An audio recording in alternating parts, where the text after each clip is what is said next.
Eh ben, c'est pas la première fois que je vais devoir me reprendre sur un truc que j'ai dit avant. Mine de rien, le flashback de l'épisode précédent n'était pas si inutile que ça. Enfin, pas si inutile. Je trouve que il restait dispensable sur le principe, mais il a mis en place certains trucs qui sont intéressants ici. Donc, sur ce point de vue-là, je reconnais que, au final, l'épisode précédent a légèrement remonté dans mon estime par rapport à ce nouvel épisode. Bah, ça reste un épisode pas extraordinaire, mais il est un tout petit peu mieux que passable. Voilà, un tout petit peu mieux. Donc l'histoire de cet épisode-là est centrée sur Cora. Donc dans sa jeunesse, quand elle avait autour de 20 ans, j'imagine, elle était fille de meunier et ne supportait pas trop que la royauté la voie de haut. Notamment une jeune princesse du nom d'Eva, qui est la future mère de Blanche-Neige, qui la traitait un peu comme une merde. Voilà. Alors, je sais pas, j'imagine qu'elle s'est assagie plus tard pour devenir la reine sage qu'on a vue dans le flashback de l'épisode précédent. Mais, mine de rien, voilà, ça donne un peu plus de poids au final du flashback de l'épisode précédent où on voit Cora narguer la mère de Blanche-Neige.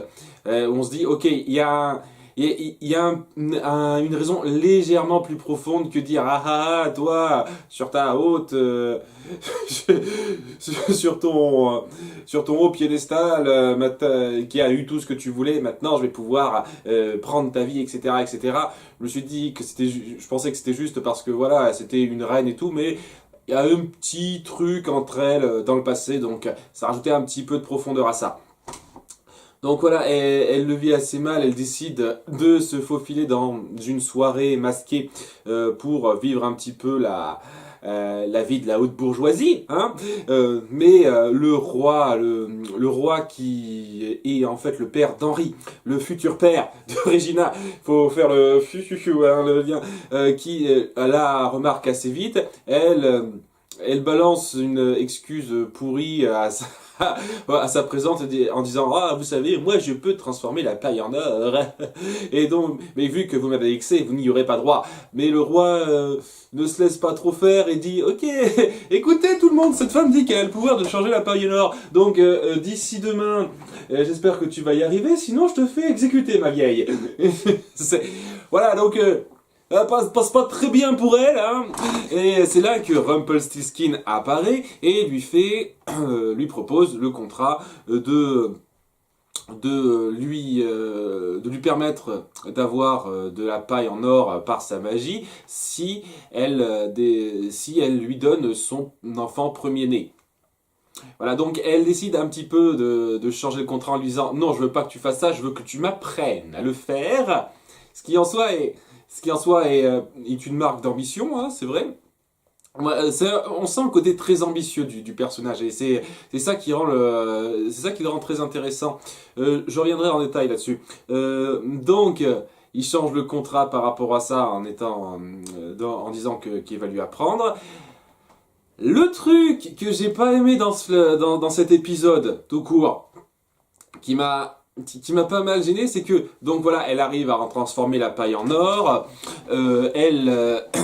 Elle peut donc se marier au prince Henri et devenir prétendante au trône de reine, même si apparemment il y a plusieurs personnes avant elle. Et le truc que j'ai pas aimé donc, c'est que elle a une relation amoureuse avec Rumpelstiltskin. Alors, d'un côté, je n'ai aucun problème avec le fait qu'elle soit attirée par Rumpelstiltskin. Le problème que j'ai, c'est que, selon toute vraisemblance, Rumpelstiltskin est également attiré par elle. J'ai du mal, j'ai beaucoup de mal. Dans je ne sais plus quel épisode, je me souviens que lui avait dit qu'il n'a jamais aimé quelqu'un comme son fils Bellefire avant d'avoir rencontré Belle. Et apparemment, la façon dont il se comporte, ça donne vraiment l'impression qu'il était vraiment fou amoureux de Regina et il voulait vraiment s'enfuir avec elle, mais il a eu le cœur brisé quand elle a décidé que non, quoi. Et c'est ça qui m'embête un peu. Je pense, si ça avait été mis en place comme une autre manipulation de Rumpelstiltskin qui a vraiment mis tous les petits détails en place pour que la malédiction se lance, je me serais dit ok, mais là vraiment j'ai pas du tout l'impression, j'ai l'impression qu'il a prévu que la moitié des trucs qui se sont passés dans ce flashback et c'est un peu dommage, d'autant plus que bon, tout ça c'est pour amener le fait qu'à un moment donné, Korra va s'arracher son propre cœur pour pouvoir perdre tout sentiment, entre guillemets, et pouvoir seulement se lancer dans son ambition à elle. Et je trouve que c'est à nouveau pas mal dans le caractère du personnage, ça va très bien, mais voilà, il n'y avait pas besoin de faire en sorte que Rumpelstiltskin soit amoureux d'elle également, quoi. Ça aurait pu être une sorte d'amour à sens unique qui la tiraille et elle finirait par se dire non merde, je veux plus de ça et je m'arrache le cœur. Ça m'embête vraiment qu'on fasse cette relation-là. Ça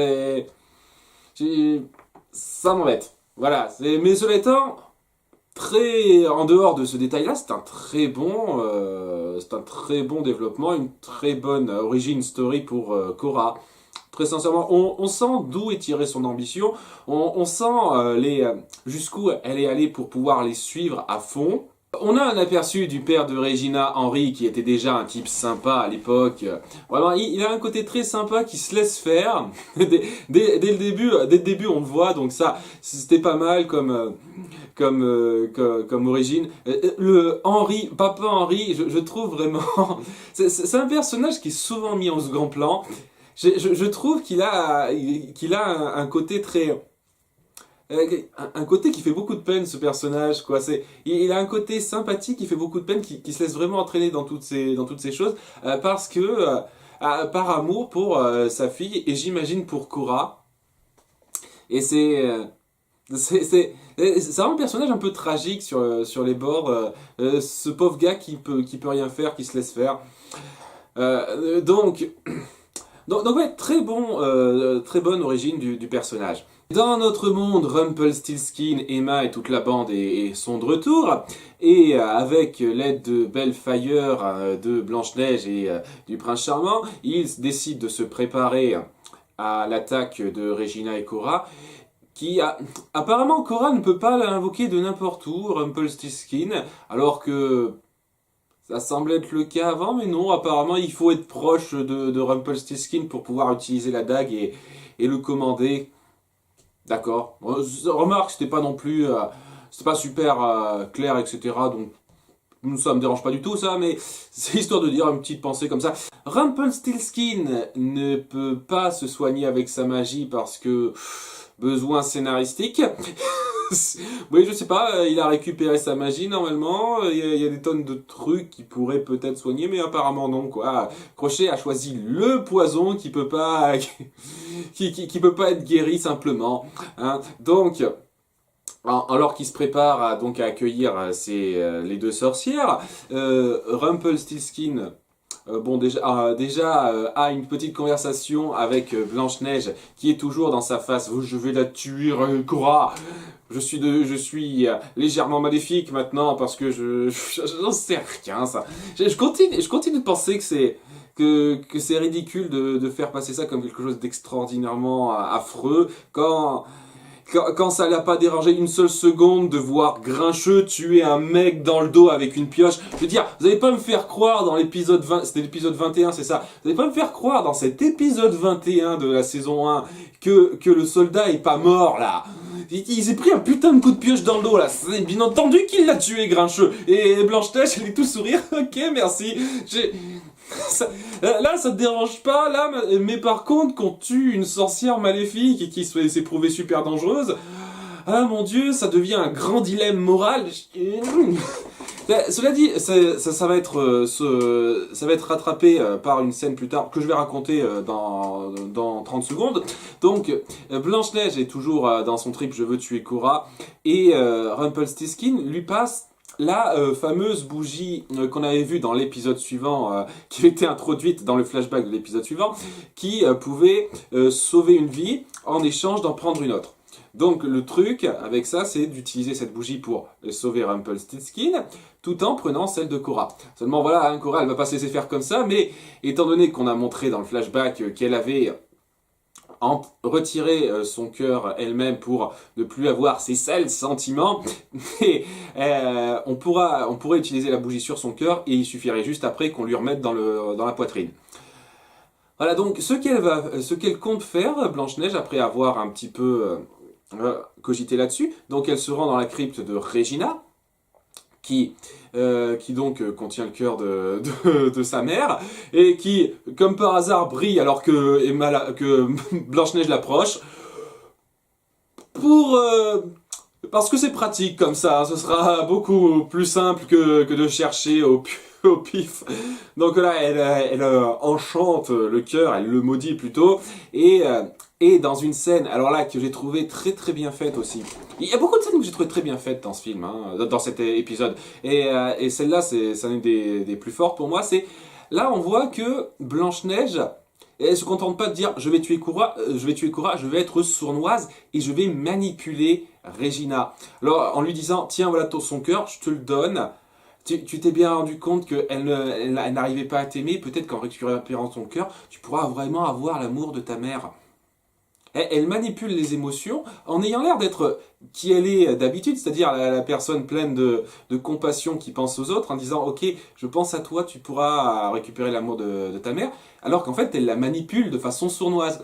Là, c'est c'est ce que j'appelle un bon basculement vers le côté obscur.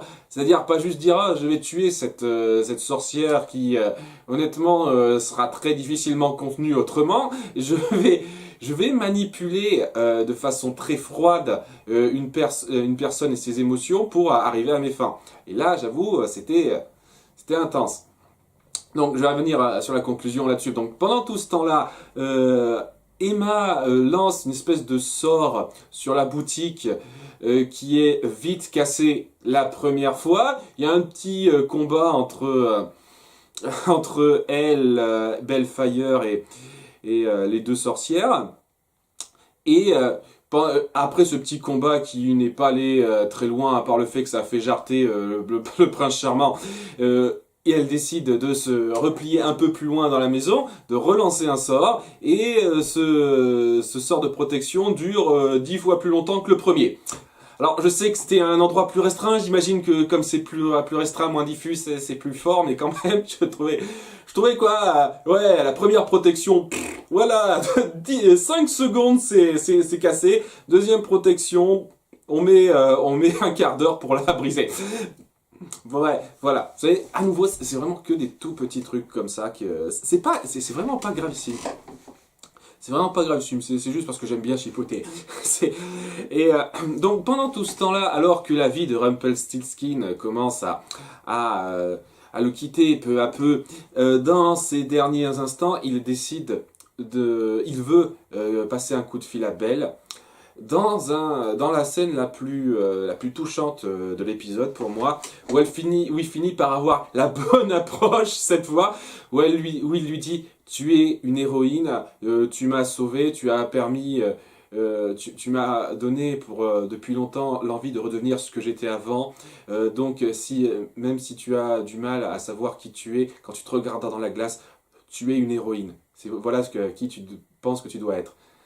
C'était très beau, c'est très beau. Pendant un instant, j'ai même légèrement espéré que la bougie soit un leurre et qu'au final, ce qui puisse le sauver, Rumpelstiltskin, ce soit un baiser de Belle. Ça n'a pas été le cas, mais ça aurait été très joli suite à cette scène-là. Et ce n'est pas tout parce que après ça, Bellfire, qui a entendu la conversation, commence à relâcher un peu ses défenses et a un moment tendre avec son père. Là aussi, c'était très touchant.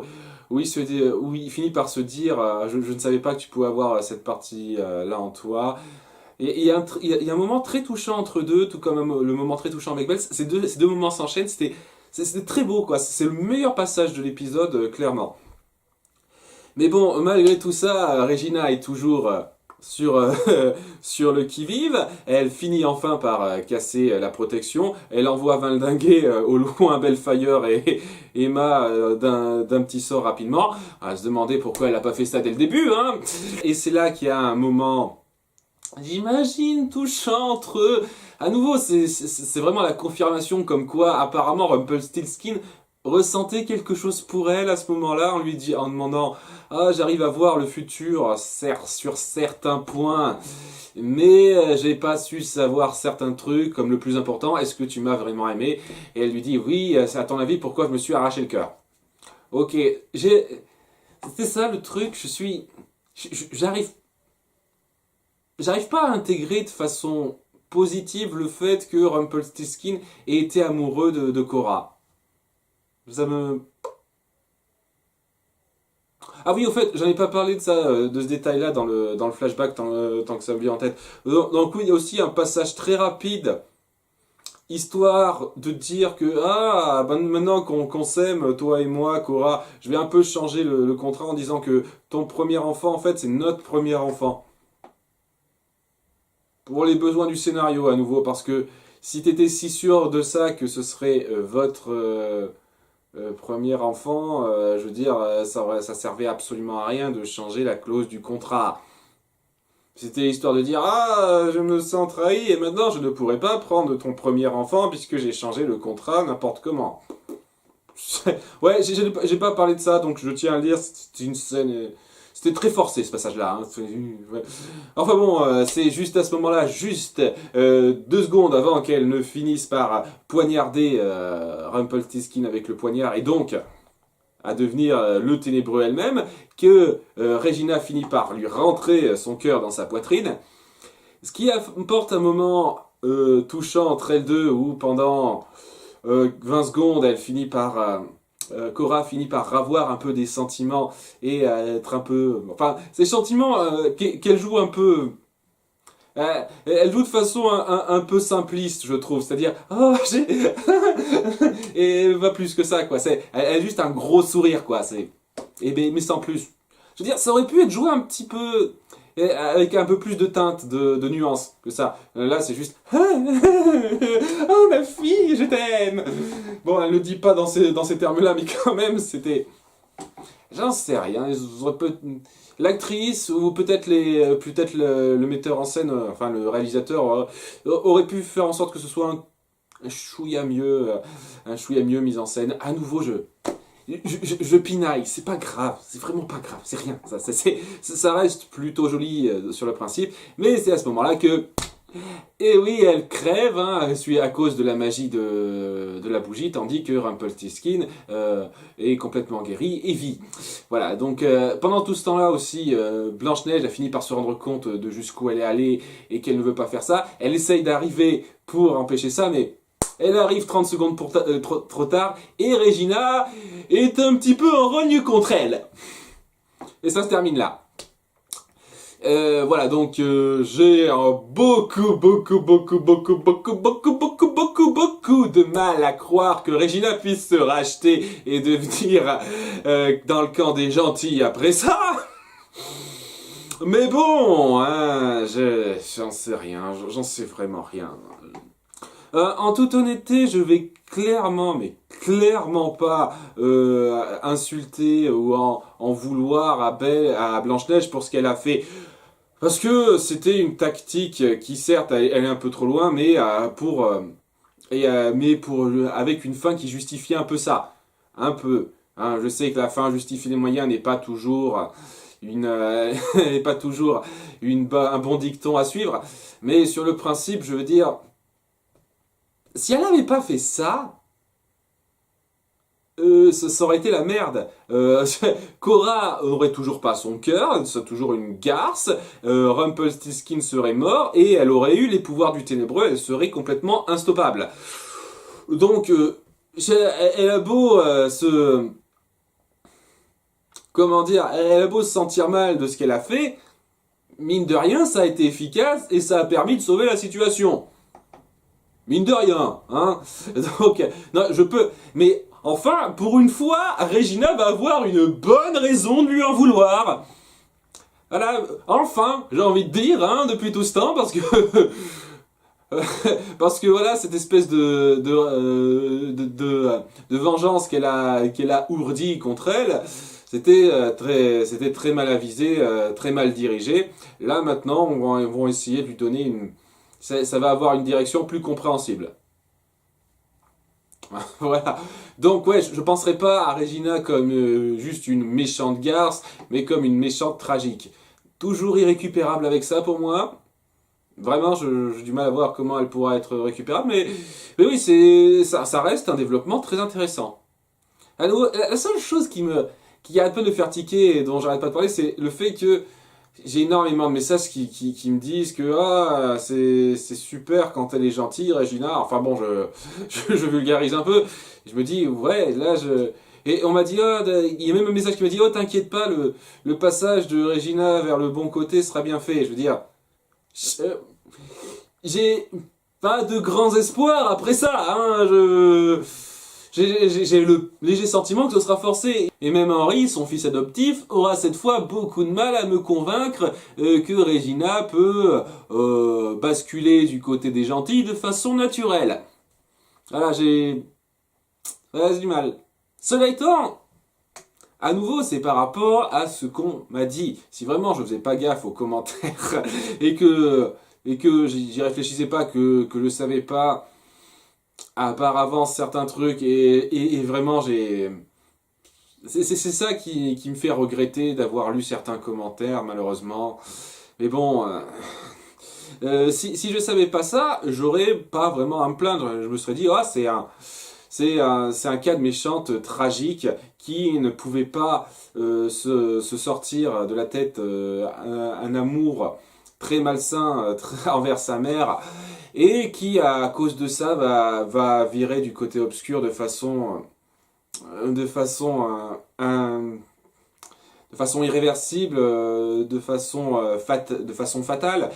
Ça, vu comme ça me pose absolument aucun problème. Et honnêtement, peut-être que la suite et fin de la saison 2 se chargera de ça très bien. Donc, honnêtement, ouais, à part le fait que Rumpelstiltskin ait éprouvé de forts sentiments pour Korra, un épisode très très très réussi. Voilà, s'il n'y avait pas ce petit détail-là, je dirais que c'est le meilleur épisode de la saison. Malheureusement, il y a le détail qui tue et qui m'embête un petit peu, donc je peux pas aller jusque-là, mais bien, c'est un bon épisode que j'ai bien apprécié. Voilà, donc j'attends de voir. Je suis impatient de voir comment ça va se régler avec Regina. À très bientôt. Ciao.